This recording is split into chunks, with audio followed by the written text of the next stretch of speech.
welcome back. It's time for another episode of Confident ROI, the one show that gives you confidence. You're going to get a real return on your investment for what you're spending with us this morning. Whether you're working in your business, on your business, or with a business, from the man who's done all three, Alex Verobia. Hey, Alex. Hey, Paul. Where are you at? You're up in the Northern Command here today? You on the Canadian border, or are you somewhere exotic? I'm in the Treasure Valley of Idaho, where we have a bountiful supply of water and limited traffic. How are you this morning? We have too much traffic this morning and short of water, so I may have to move up there. We live in the area where they have the worst traffic in Idaho, and it's nowhere near the traffic of Orange County. Oh, it's just unpredictable here. I mean, obviously we started a few minutes late this morning because I just cannot seem to figure out the pattern here. One day I got it figured out and I get here 20 minutes early, the next minute I get here 20 minutes late, so I never know. Well, the good news is I had someone help me learn about the Treasure Valley in Idaho, and he can help you or anyone who's considering moving to Idaho and just wants to know. It's funny, I'm down Orange County and LA all the time, and people go, I've been thinking about going to Idaho. Well, John Vander Giesen over at Lee C. Bishop, there we go. He's happy to give California refugees a tour of what is possible up here. So well, I'll tell you, you got another guest on this morning here, and he's right down the street, but he didn't want to try and beat the traffic here. We're calling in today. What I found in Southern California is like people live on these little islands and they don't want to go off of them. That's it. And if you do, you got to get back before 2:00 because then the traffic's just insane if you're coming from LA or you're going to stay till 8:00 at night to come back. So I know your show's all about systems and putting systems in place to help people. We need a better system to move people around. That's all I can tell you. Because right now, too many of us work on T to T time, as my dad used to call it, 10 to 2. You can't get in before 10, and you got to get out before 2. Exactly. But what would solve it is actually just a little bit of supply and demand. If you start charging, if the roads were privatized and you charge at the peak times, people would start rationalizing. If you had to pay people more to come in at 8:00 in the morning, then companies are incentivized to stagger their start schedules. I tell you, it's just so easy and so hard to implement here. Well, teach us, oh great guru. Well, one of the things I saw before we go to our guest is we have the World Cup going on. Yeah. I'm not much of a footballer, but true football, where you really have to kick the ball with your foot. Yeah, true football, but I find sports to be interesting organization and team laboratories, and it's been really interesting looking at the semifinalists.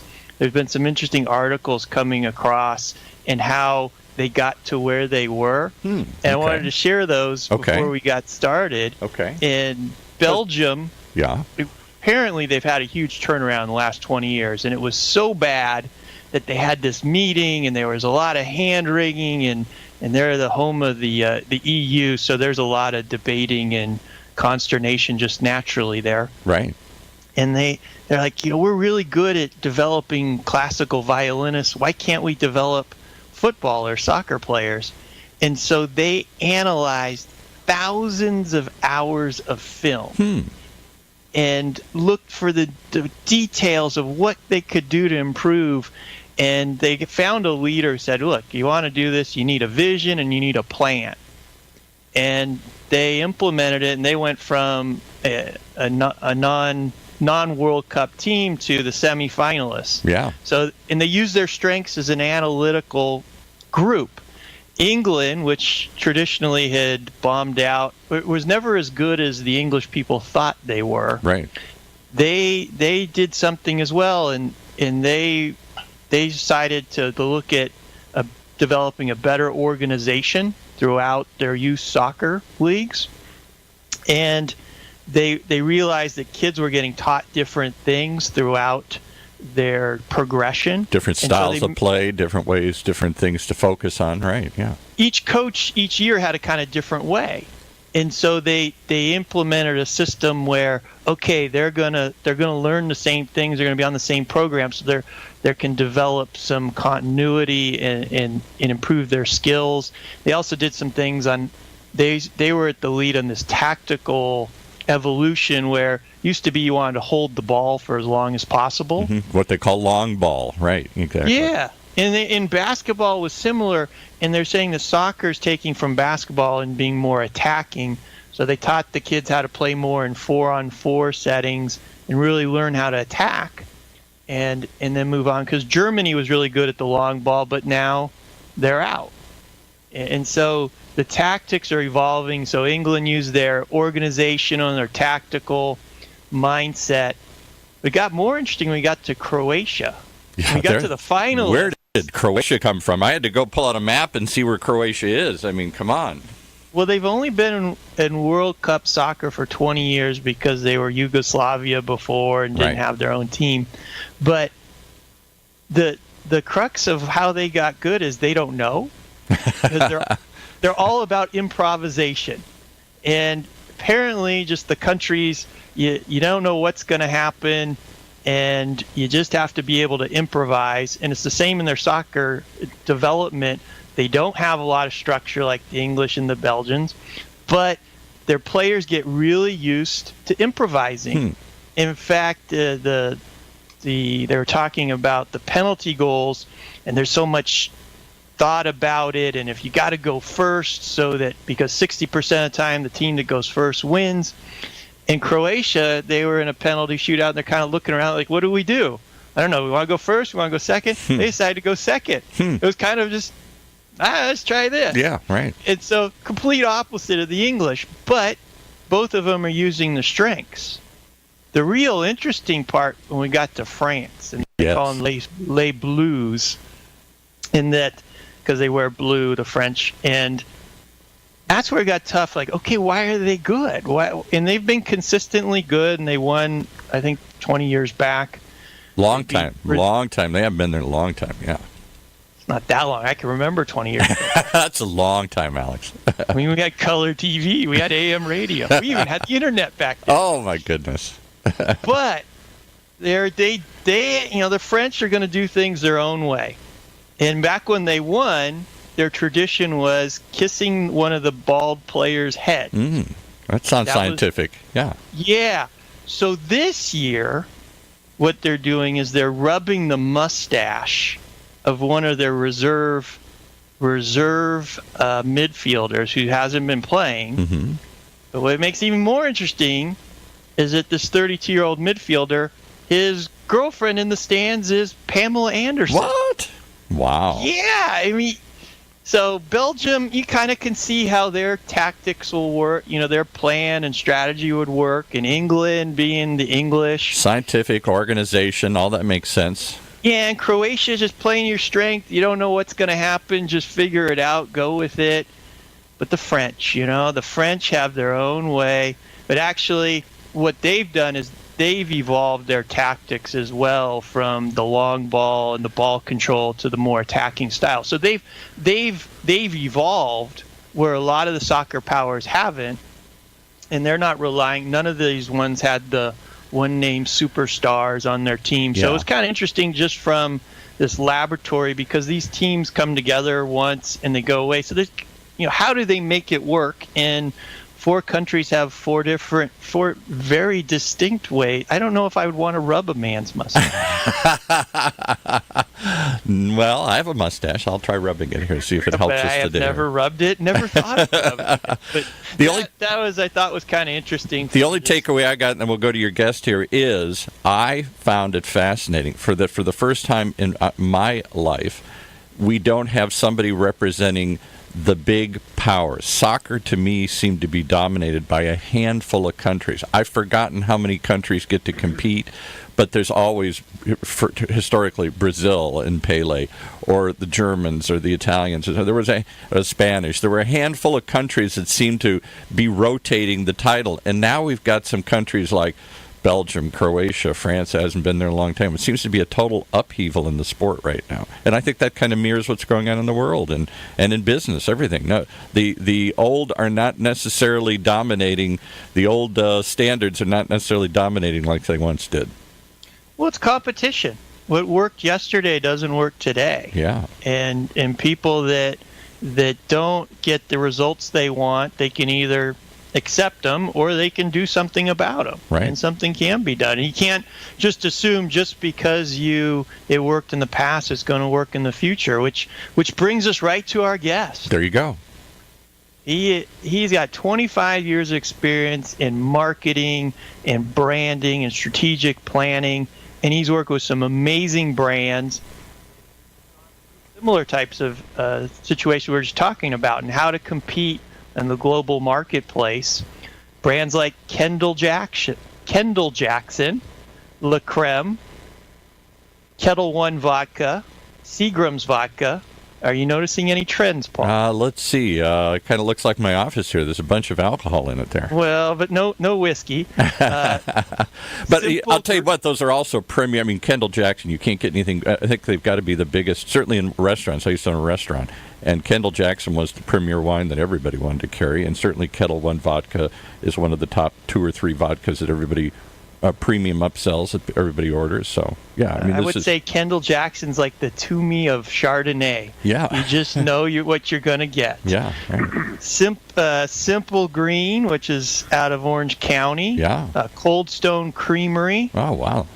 Vistage, Purina, a little company called Exxon Mobil. I think I heard of that one. Yeah. Western Digital, which is based in Orange County, and J.P. Morgan Chase. I wonder if he was behind all these blue lights that they have on in all of their branches all of the time. But our guest is Angelo Ponzi. Angelo, are you there? I'm here. Thank you. Well, welcome to Confident ROI. And why don't you tell the audience a little more about yourself and what you've done in the past, and then we'll talk about some stories and how you've helped companies position their brands. Sure, thank you.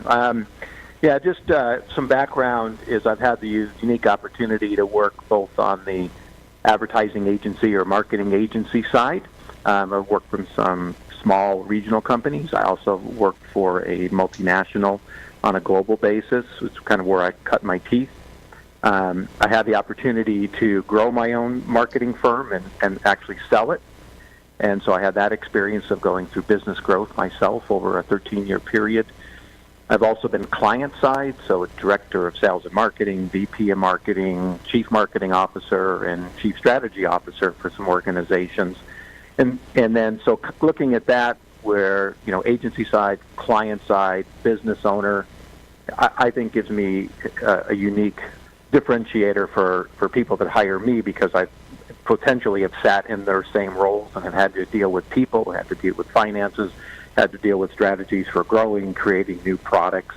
So I think that makes me a little unique in the role that I currently have, and that role is as a fractional chief marketing officer. So basically I go into organizations on a fractional or part-time basis, contract basis, and work with them, sitting in the C-suite, helping from a strategic standpoint and looking at business growth and those kinds of things.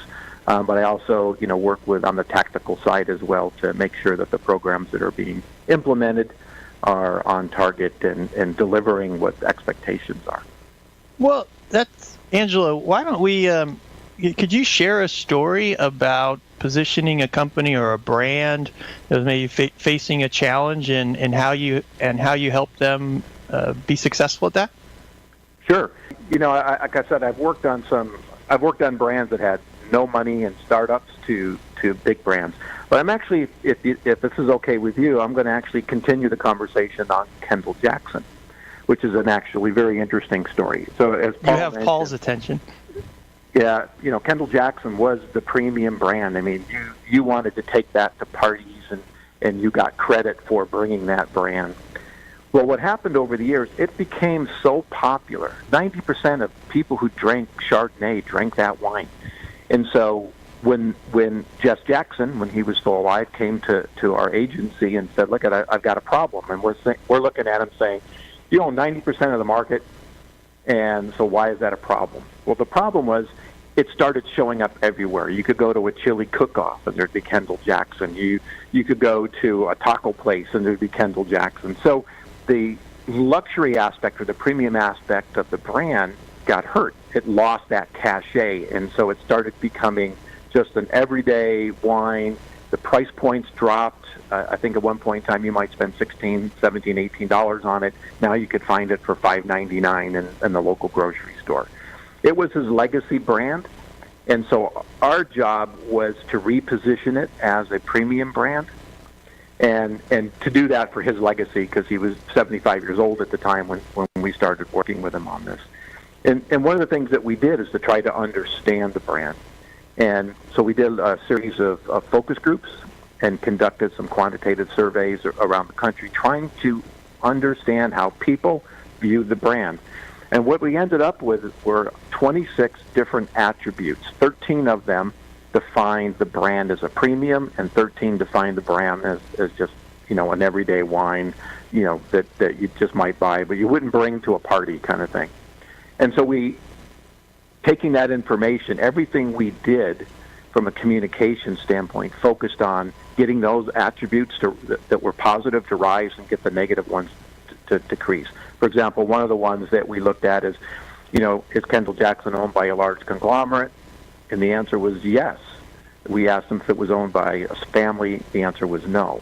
But that was the opposite. It was a family-owned business. I mean, Jess Jackson would ride around in the fields and really hands-on. But the marketplace didn't know that. Why? Because it was everywhere. So that was a really interesting and great assignment, and looking at how do we do that. So one of the things is we needed to personalize it. So our first campaign actually featured Jess Jackson. So we wanted people to get to know who this man is. If you may or may not remember, at one point in time, all of a sudden, his signature appeared on the bottles of wine of Kendall Jackson. That was, again, to reinforce that there is a real man behind this. And so from there, we moved on to the family, and then moved on to the legacy of all the different brands, and that he was a farmer, not a winemaker. And that was the other interesting part. He really saw himself as a farmer, as opposed to a winemaker. But during that process, we learned things about the wall of wine. You go into a grocery store, and there's a 12-foot aisle or whatever long it is, and there's 100 brands sitting there. The question people always had is, what do I bring? What's the right one? And used to be, if I wanted to impress somebody, I'd bring Kendall Jackson. And then it got to the point where, well, we're not really going to bring that because, it's just too common. And so our goal was to reestablish that cachet. And what worked and helped doing that? Well, it really was. It was the marketing and the communications and the rollout. So we had a lot of different campaigns, heavy print and publications that reestablished it. Modern luxury magazines, C-suite magazines. So really trying to stay out of the local papers and things like that made it seem more common than not. So all the communications at store level, the Neckers, all really talked about the wine and how it was made and the terroir and all this kinds of things that tried to reestablish and position it as a brand that was created with a lot of care and by the family. And were you able to move the needle on family-owned and business question? We did, and we saw the price points rise. One of the things we also did, and part of my background is market research, is we ran tracking studies. So every quarter we were in the field trying to understand, was the needle moving? And an interesting thing, at one point in time, the budgets were scaled back, and we noticed over the next 6 months that the attributes were slipping. So we looked for a point that said your spending level needs to be X in order to maintain and grow what we were doing. So we were able to really get involved in that. And then we worked with our internal people when we started doing volume metrics and projections on wine consumption and things like that would help substantiate that the campaign was moving, because we were seeing the needle move from the volume standpoint, not only in in reputation, but, at store level and at the cash register as well. All right. Well, I'm going to open up, since we're talking about Chardonnay, I can have some breakfast Chardonnay, and we'll take a little break here and come back. We'll talk about brands and companies maybe that don't have the budget that Kendall Jackson did, what they can do, and maybe you can share some stories on what's possible when you're not selling as many cases as Kendall Jackson was. Yeah, absolutely. Well, we're just going to give you a chance to go to the fridge and open up your bottle of Kendall Jackson while we tell you that there is another way to hear stories and collect stories. After you've listened to the podcast, read the magazine, Confident ROI. In it, you'll discover the right tools to improve your company and more amazing stories like the ones we're sharing today from people like Vern Harnish on strategy or Brad Smart on top grading, a cure for your hiring headache.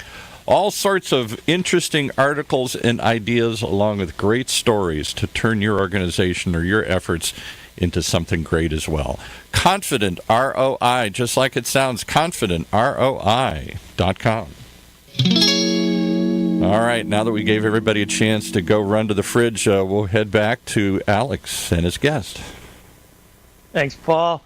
Angelo, so why don't you walk us through the other side of the situation where a lot of times companies, they want to build their brand, they're a challenger, they're not the leader in the segment. How can they move the needle when they don't have 7-figure marketing budgets? Right.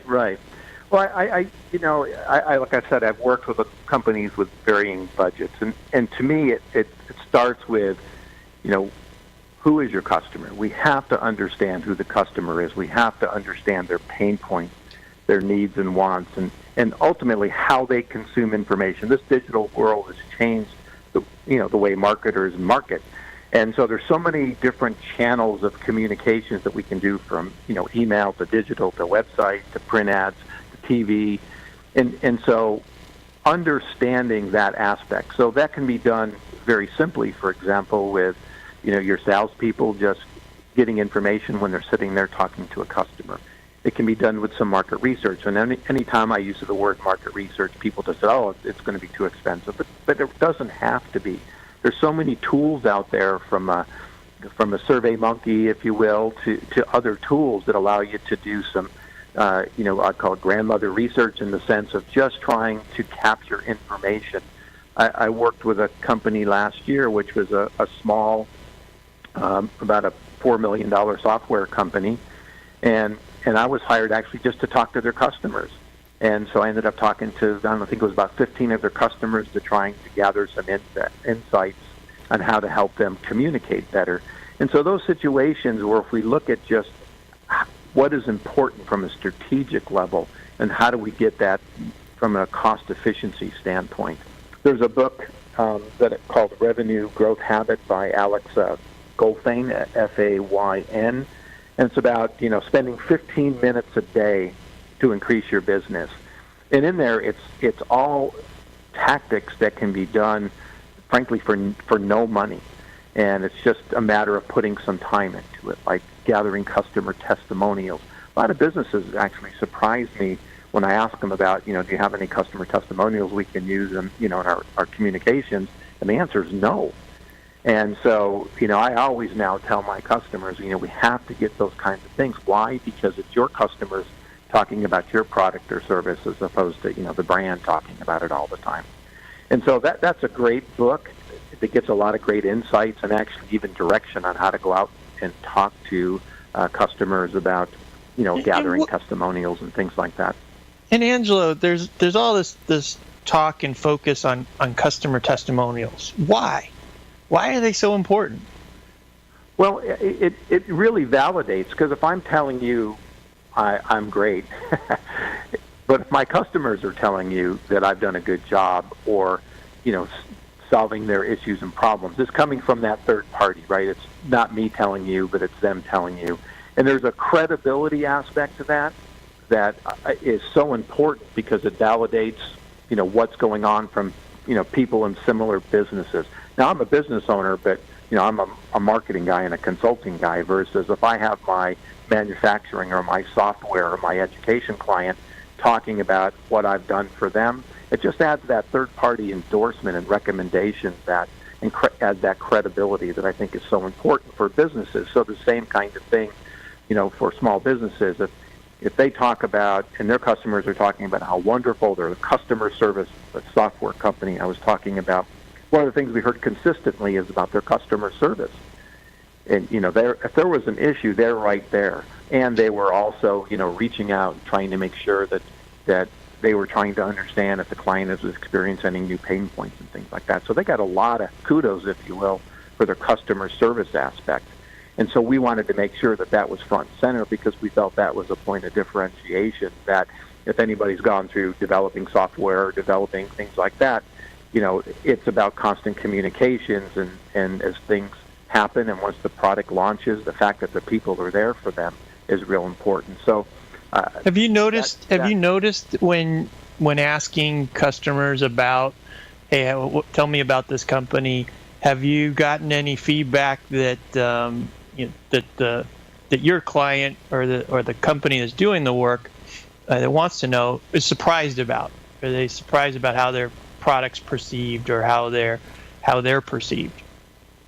Yeah, and more often than not, there are those surprises, which sometimes they're positive surprises and sometimes they're not so positive surprises. I was doing some interviews with a client, and one of the consistent things I heard from their customers was, "You're the first person we've heard from in 7 months." Well, that's not good, right? When it came to the product, they were really happy, but the customer service or the salespeople staying in communication with the customer when everything was going great, they just never heard from them. So that was something we took as a positive and a negative, and how do we spin that to make sure that the client changes the way they communicate. And I think that's important too, is a lot of times businesses tend to focus on their main contact, if you will. And so what happens is, and this happened to us in the advertising business all the time, that main contact leaves and you don't know anybody else in the business. So really this kind of multi-level sell and multi-level relationship building, I find, is extremely important. So if one person leaves, your business doesn't become in jeopardy. And we found that a lot in the agency business in the early days when we didn't know who the CEO was of the company, but just the marketing director. Marketing director leaves, a new guy comes in, brings in his agency, and boom, we were out the door, even though we were doing great work. And so that's, I think, is an encouragement, and things that those kinds of interviews with customers reveal. Yeah, no, that makes sense. Well, marketing to me is kind of an enigma in terms of, where do you start? What order do you go on? Do you start at the website? Do you start at how you're communicating with customers? What have you found, and maybe any stories where you help clients figure out and companies figure out, hey, we're doing all these things. Where should you start and focus your energy? Right. So many times when I start these conversations with a prospective client, it's like, well, we need a website, we need an email campaign, we need to be doing, social or digital marketing, and that's tactical, and I think the reason that happens is because there's this urgency. I've got to generate leads, I've got to generate more business. The problem that I have as kind of a strategic guy is, what is the right message? What is the right communication channel? Each channel allows you to speak differently, right? If you have a website, you have the opportunity to tell a bigger story. But if you're posting on Facebook, you have limitations on what you can say. So understanding the medium and the messaging. And so when I say to step back and look strategically, is understanding, again, back to that customer. What's of interest? How do I communicate? Who is that? Where are they in their kind of customer journey? If they're at the beginning of the journey, I'm going to talk to them a little bit differently than if they're towards the end of the journey and getting close to that decision. Then what kind of information do they like? We might find in some situations people like white papers that I like to read. They still like to read PDFs, if you will. But now we find that a lot of people want short videos. Well, if you're not doing videos and your prospect likes videos, then you're already putting yourself at a disadvantage. So again, strategically understanding all these different aspects before you really start, hitting the tactical side of it, so you can shape the right messages, making sure that, there's personalization going on, and again, utilizing the mediums to their fullest extent. And then you're mentioning strategy. What are some of those big questions that a company needs to answer before they start getting to the tactical? Sure. Well, one of the things that I do when I start to work with an organization, especially and when we're looking at brand, is trying to make sure that, first of all, that the leadership is in alignment of the brand and its purpose and its function. Too many times, we start this process and we find, let's say there's, 5 leaders of the organization, and they're not in alignment on what the brand stands for, or the way to communicate it, or the value propositions, things like that. So it's from that stepping back and saying, what are we? Who do we want to be? And then once we have a clear understanding of what the brand is, and then moving forward with what's the important aspects of communications, and that could be based on the vertical market or the target audience. Right. If your audience is in the medical field, or if it's in industrial, the way I might talk to somebody in the medical business, if you will, is not going to be the same way I might talk to somebody in industrial. So understanding those vertical channels. Yeah, understanding the vertical. Have you found that companies are surprised when people on the leadership team have different ideas about what the brand and the product, how it should be positioned, and what it stands for? Probably not as surprised as I am. Are these recognized? I mean, have you seen this with recognized brands that even then they're not small companies? clear? I've seen it with big organizations, and because depending on the size of the organization, and if you're a small entrepreneur and you're starting, I mean, you are the brand, right? Everything, you define it.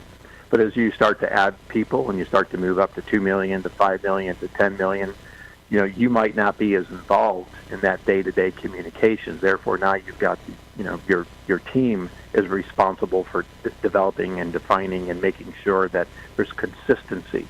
Another thing I see a lot of times is the consistency in the message. If we worked at the same company and I'm out telling one story about the brand and you're out telling a slightly different story about the brand, are we confusing the marketplace? Are we really, giving the company its proper due, if you will, to make sure that when a consumer hears about us, there's consistency in about who we are, our values, our core principles, and whatever we're trying to sell or to communicate from a service standpoint. And so looking at those aspects, that making sure that the team, one of the things I find is internal communications, right? We're all about external communication to the marketplace. A lot of companies don't spend time making sure that the people inside understand what's going on and what the brand is about. And if you have 50 people working for you and they all go out on a Saturday afternoon and people start asking about what they do, and they can't speak to the brand proposition or the positioning of the brand, then you've just got 50 different stories out there. And it really surprises me how many companies don't spend the time to market internally as much as they spend marketing externally. Yeah. Okay. Well, we got our last break here. Maybe on the backside you can talk about an experience on how you're able to bring people get more on the same page when it comes to positioning a brand. Okay, that sounds great. Thank you. All right. If you're like most of us, you're probably trying to decide what business tool or concept to implement to advance your company. There's millions of them out there, but it can be very frustrating trying to find them and sort through them. So if you're like me, you'll be pleased to know there's now somebody you can ask. Ask Vorobiev. Alex Vorobiev. He was the first business advisor to focus on helping companies and leaders do just that, find their unique starting point and the right tool to take them where they wanted to go. Learn more, you can simply visit confidentroi.com and be confident that you now have a place. You can just scream out and yell, "Hey, Vorobiev." He'll even answer your questions. There's a special section right there on the website. You can just ask him, ask away. Or If you want to go a little further, call his office at 949-478-0042. That's 949-478-0042. Hey, Vorobiev, what do we got next here? Well, Angelo's gonna help us go from playing like Croatia with our brand and just improvising and everyone having a different story, and how can you get the team on the same page when it comes to the story. And Angelo, can you share a story with us? Sure. I'll just talk kind of generically about a few brands, but one of the things I always suggest is a kind of a short survey, if you will, and it can be done by an internal marketing person or whatever it happens to be. But talking to each of the management separately with a set of questions that probe about their views about the brand, their long-term vision, looking at what they think the value propositions are, and taking that as kind of the basis to understand where are you at. Now, if everybody's in alignment, you start a little bit later, but if they're not, then you have to start there in understanding what is going on. The other Angelo, in value proposition, could you define that? What you mean there? Yeah. So I mean, ultimately, when you're talking to your customers, I mean, they want to understand, what value do you bring, right? It's about, what value do you bring as a service organization or your product offer them? I mean, there's so many different ways to look at that, but it isn't just about selling a product, right? Because once you have the product in place, what does that do? There's a technique called values laddering. I don't know if you ever heard of it, but it really looks at, what are those rational or tangible aspects of a product or a service, and you kind of ladder up to that emotional side and that connection. So, from that standpoint, you might look at, so what's the value of bringing you on as a business? It could be, this widget solves a problem. But on the emotional side, to the person that's bringing you in, it might mean, hey, I saved the company a lot of money, or I've done such a great job, I'm going to get a promotion. Whatever those motivations are to make that. And it's a simple process to understand that lays a clear pattern on how to communicate and what's important from a value standpoint to the end customer. And I think those are just one of the tools that I like to use, and I think that can be used. The other, and I have this available if someone would like it. It's a kind of an outline for a brief survey that people can use. It's fill in the blanks, and it's about checking how healthy your brand is. And I think that's the other area we like to start in is, we might think we're doing great and people know who we are, and that's why we talk to customers to try to understand, do they understand who we are versus what we think we are?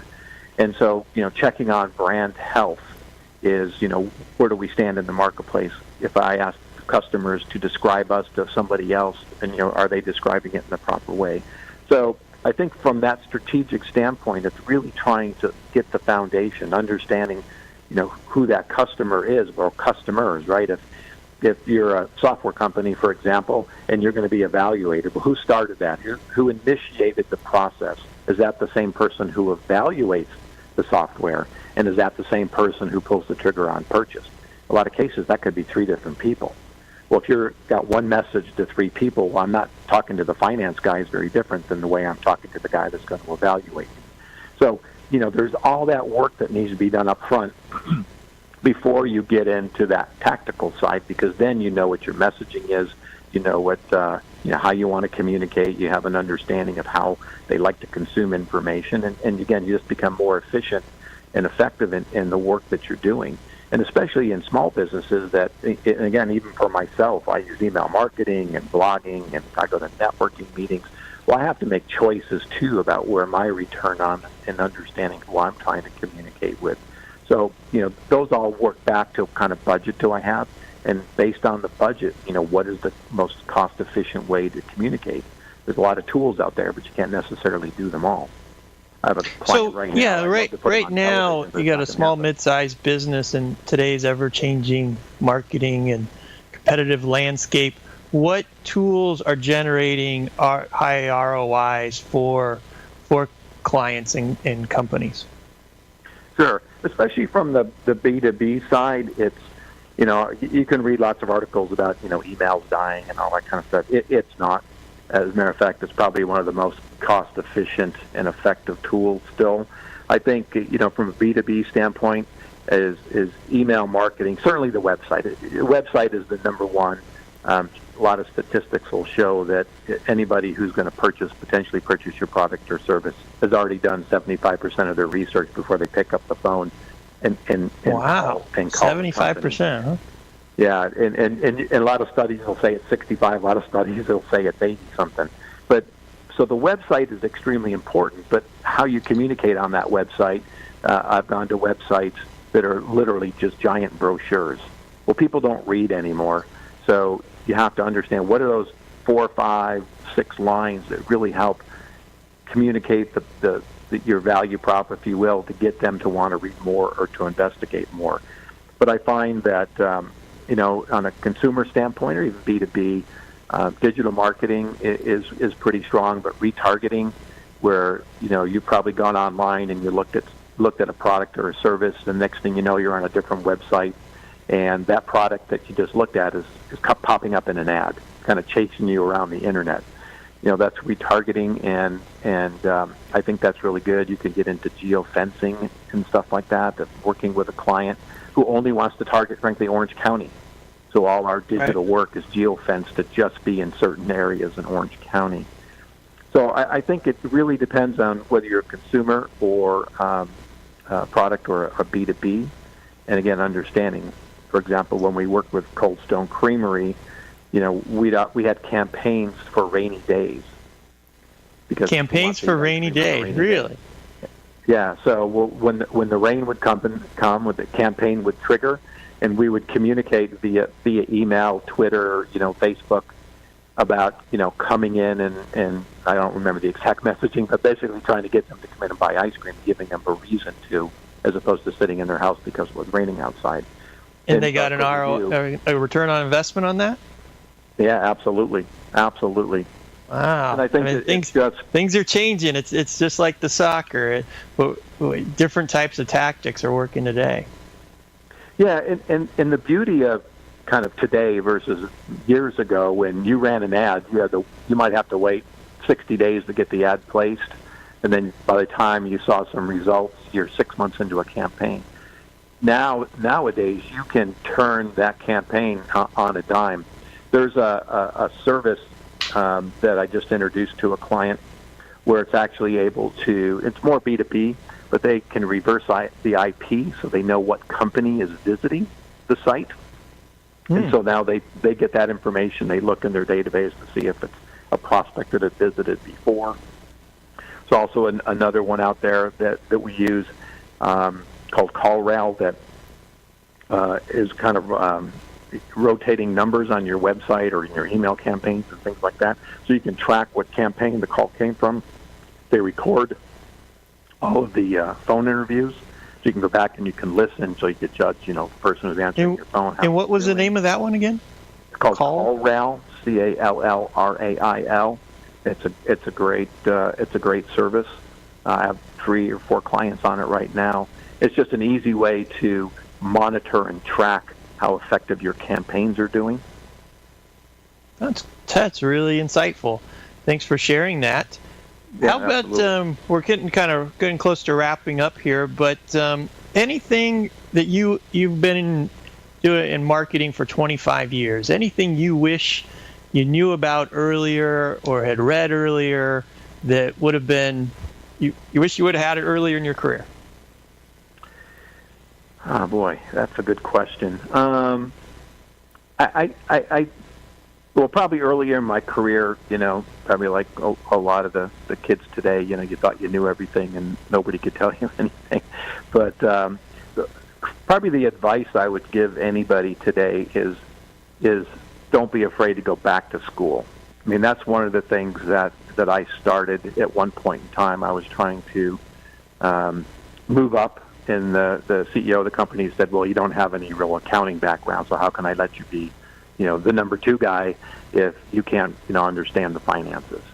And that was the challenge. So I went back to school and took a couple of years worth of accounting classes so I could understand the finance side. Social media came along and everybody's trying to figure that out. I went back to school and took a certificate program to become more of a social media strategist. I'm not interested in, the daily posting. I have people to do that, but from a strategic standpoint. So I always think things are changing so much. There's so much information that because it's available today that wasn't, 20 years ago, that people need to carve out a little bit of time and learn something new every week that could have an impact on their business. Sure. Well, that's all been great information you've shared with us, and one of the things that Paul would like me to share and talk about is apparently the boys at the network, you already know this, but the OC Talk Radio Network have given you a show. You're going to have your own show on the network starting in September, the Business Growth Cafe. Can you tell the audience what it's going to be about? Sure. Oh, thank you. I appreciate that. So one of the things that I've experienced, and while my background is marketing, having the unique opportunity, I've been involved in a lot of different aspects of a business, right? So I've been involved in the finance side and the HR and talent acquisition side. Why? Because, I always look at if I'm wildly successful in the sales and marketing efforts, it has an impact in every piece of the business. And if I'm not as successful, it also has a major impact of the business. So I picked that kind of direction of business growth because I think it's important that, companies and people who I hope will listen understand all those different things that can have an impact on their growth, and trying to give them insights on things that they can change or do that, might change that trajectory. And that's, I think, is the direction that I want to take the Business Growth Cafe as a talk show. Nice. So you're starting in September, and how long will the show be? Show's going to be a 30-minute show to start, and I will have a guest like I am here today with you, and really it's going to be at 12:30 on Tuesdays, and part of the cafe part is sitting down, if you will, having a cup of coffee, sharing a lunch, and having a conversation. So I'm really excited about that and looking forward to it. But I wanted to wait a few months so I could get all my ducks in a row, get my marketing all together. Well, it's not as easy. It's not as hard as one might think. Paul makes it really easy. And so welcome to the OCTalkRadio.net. It is big corporate podcasting at its finest. And anything else before wrapping up, and how can people get a hold of you? Sure. Probably the easiest way is to go to my website, which is www.theponzigroup.com. And on there, I do have a couple ebooks. One is on establishing a competitive intelligence program. That's the other thing I see that's pretty inconsistent, and one of the reasons why I developed this is that companies don't spend as much time on understanding the competition as I think they should. And so I put a book together that people can see, and it gives them directions on how to set it up and how to utilize it and what to do with it. The other one is on storytelling, also on the website, an ebook. And it really just simple that it's this idea that the premise of your story is also the message. And I use this concept about a clothesline. So, hanging all the elements on the clothesline, we know from the beginning to the end what's going to happen. Nothing's hidden. You can see it putting too many pins, if you will, on the clothesline could potentially clutter your story. So I think it's a good storytelling. I tell some of my own stories in there and about storytelling. So I offer that. Those are free, and also I do offer a free consultation to organizations if they just want to chat in a non-sales environment, and there's a way to book it there on the website. Because I think part of it is about communication, it's an understanding And I have found that to be an effective approach because a lot of people have questions, and sometimes they get hesitant about wanting to talk because they think they're going to get charged. And so I like to have these non-sales environments and just kind of, I call it, giving back. And it's like when I work with kids and stuff like that. It's giving back to all the people that have helped me along my way.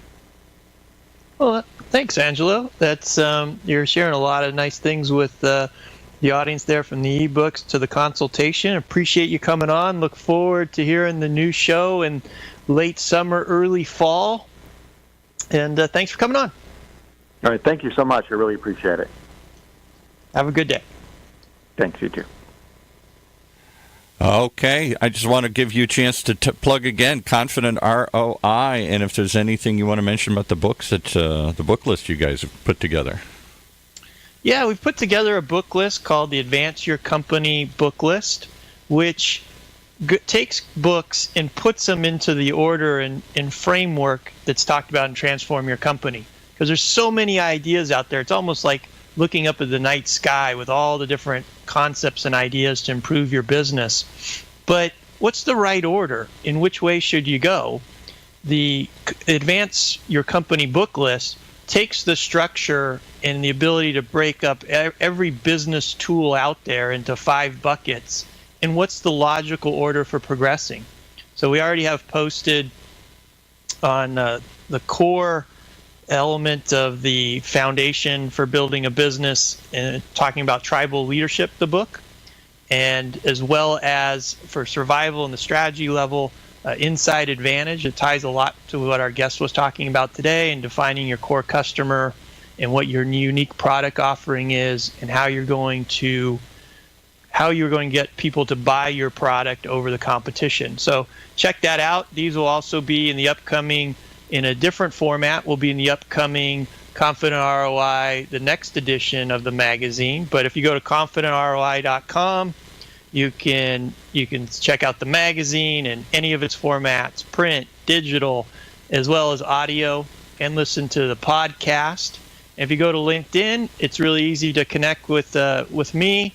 And if you have any questions or want to have a chance to talk about anything, just send me a message there, and we can connect that way. Okay, well, I never thought there was another method for reading business books other than starting with A and going through to Z.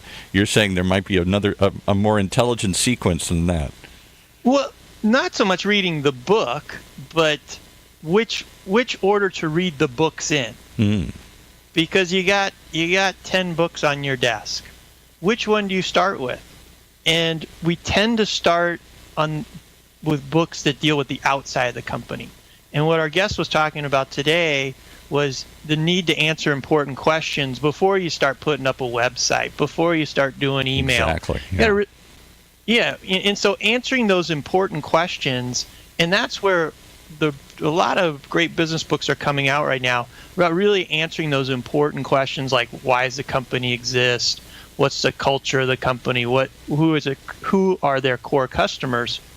Answering those make doing that frontline work a lot easier, because it's a lot clearer what you're trying to do for whom. So the only question I have to ask again is, where do I get this book list, and how do I download it here? How do I read it? If you go to alexvorobiev.com, in the blog section, you'll see the Advance Your Company book list. Well, not that anybody needs prompting, because they've all figured it out by now, but how do you spell Vorobiev?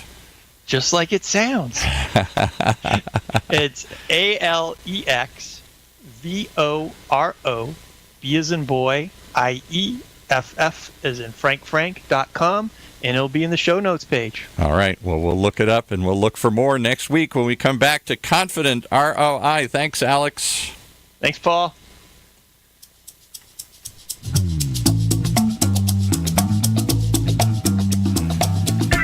You've been listening to another episode of Confident ROI, the one show you can confidently listen to and know that you're going to get something real interesting, real worthwhile out of each and every week. Right here in Orange County's only community radio station, OCTalkRadio.net.